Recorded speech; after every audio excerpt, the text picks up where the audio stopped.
This is the story of a man named Stanley. Stanley worked for a company in a big building where he was employee number 427. Employee number 427's job was simple. He sat at his desk in room 427 and he pushed buttons on a keyboard. Orders came to him through a monitor on his desk, telling him what buttons to push, how long to push them, and in what order. This is what employee 427 did every day of every month of every year. And although others might have considered it soul-ending, Stanley relished every moment that the orders came in, as though he had been made exactly for this job.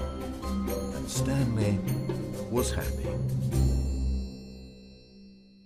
And then one day, something very peculiar happened.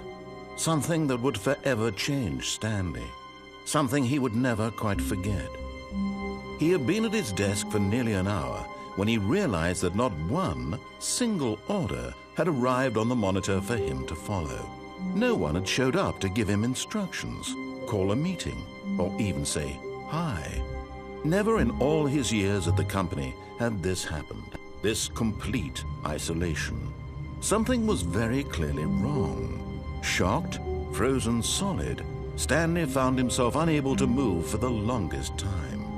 But as he came to his wits and regained his senses, he got up from his desk and stepped out of his office.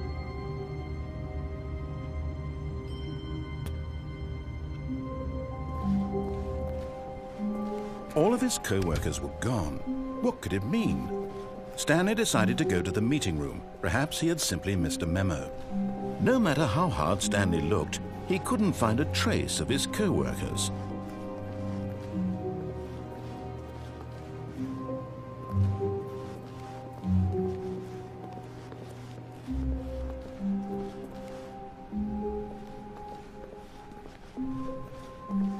When Stanley came to a set of 2 open doors, he entered the door on his left.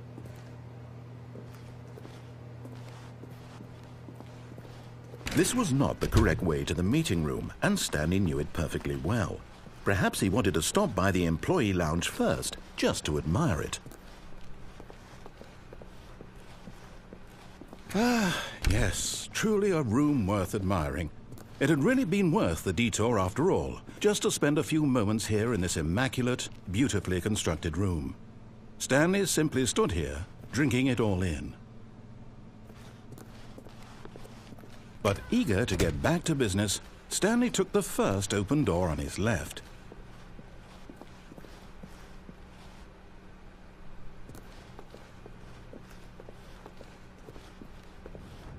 Stanley was so bad at following directions, it's incredible he wasn't fired years ago.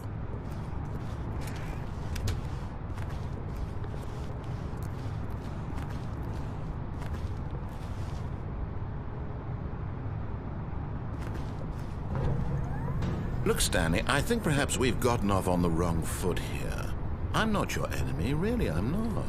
I realize that investing your trust in someone else can be difficult, but the fact is that the story has been about nothing but you all this time. There's someone you've been neglecting, Stanley.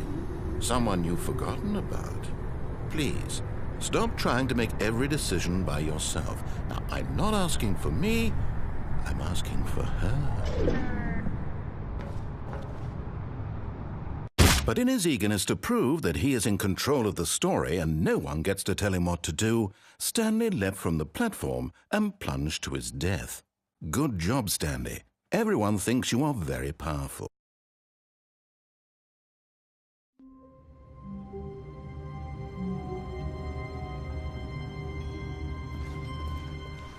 All of his co-workers were gone. What could it mean? Stanley decided to go to the meeting room. Perhaps he had simply missed a memo.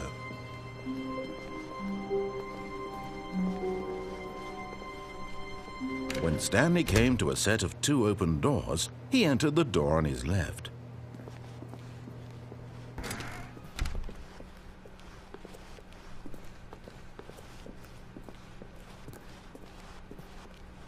Yet there was not a single person here either. Feeling a wave of disbelief, Stanley decided to go up to his boss's office, hoping he might find an answer there.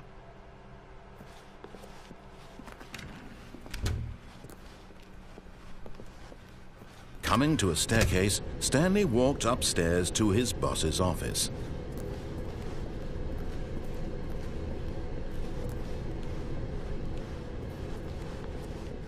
But Stanley just couldn't do it.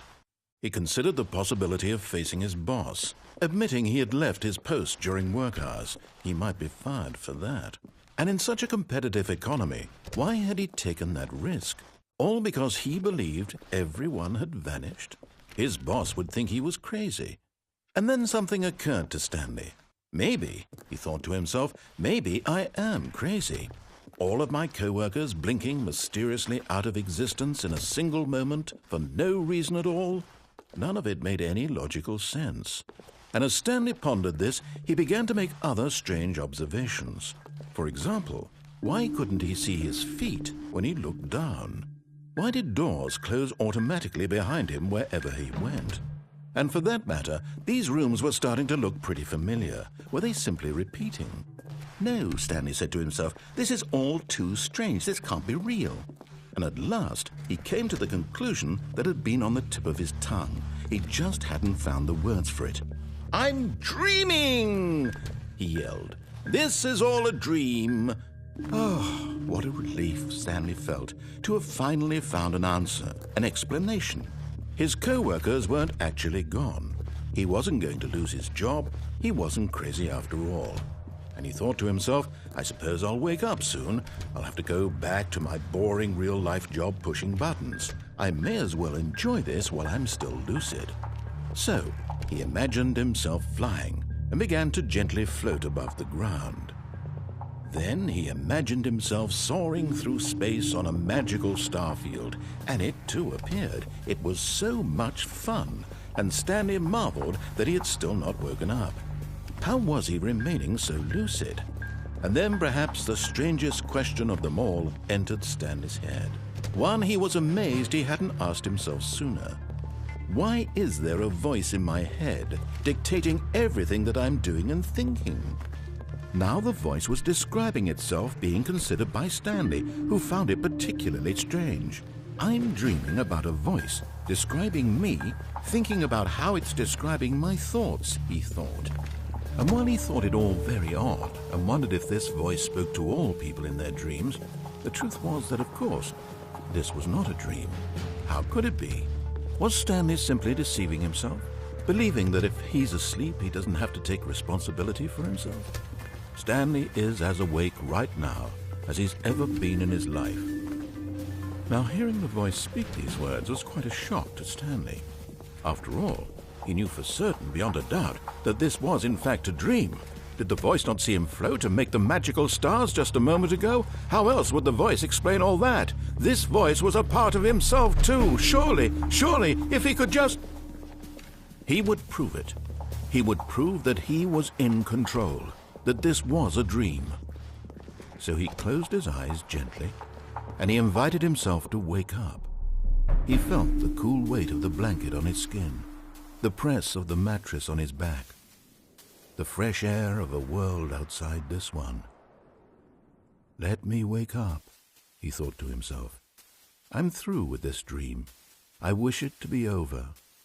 Let me go back to my job. Let me continue pushing the buttons. Please, it's all I want. I want my apartment and my wife and my job. All I want is my life exactly the way it's always been.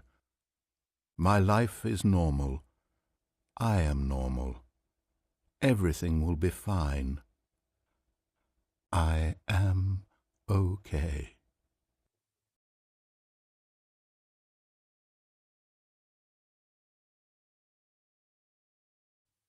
Stanley began screaming. Please, someone, wake me up. My name is Stanley. I have a boss. I have an office. I am real. Please, just someone tell me I am real. I must be real. I must be. Can anyone hear my voice? Who am I? Who am I? And everything went black.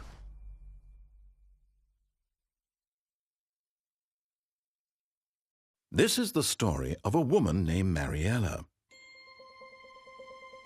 Mariella woke up on a day like any other. She arose, got dressed, gathered her belongings, and walked to her place of work. But on this particular day, her walk was interrupted by the body of a man who had stumbled through town talking and screaming to himself, and then collapsed dead on the sidewalk. And although she would soon turn to go call for an ambulance, for just a few brief moments she considered the strange man. He was obviously crazy, this much she knew. Everyone knows what crazy people look like. And in that moment, she thought to herself how lucky she was to be normal. I am sane. I am in control of my mind. I know what is real and what isn't. It was comforting to think this, and in a certain way, seeing this man made her feel better. But then she remembered the meeting she had scheduled for that day, the very important people whose impressions of her would affect her career, and by extension, the rest of her life. She had no time for this, so it was only a moment that she stood there, staring down at the body. And then she turned and ran.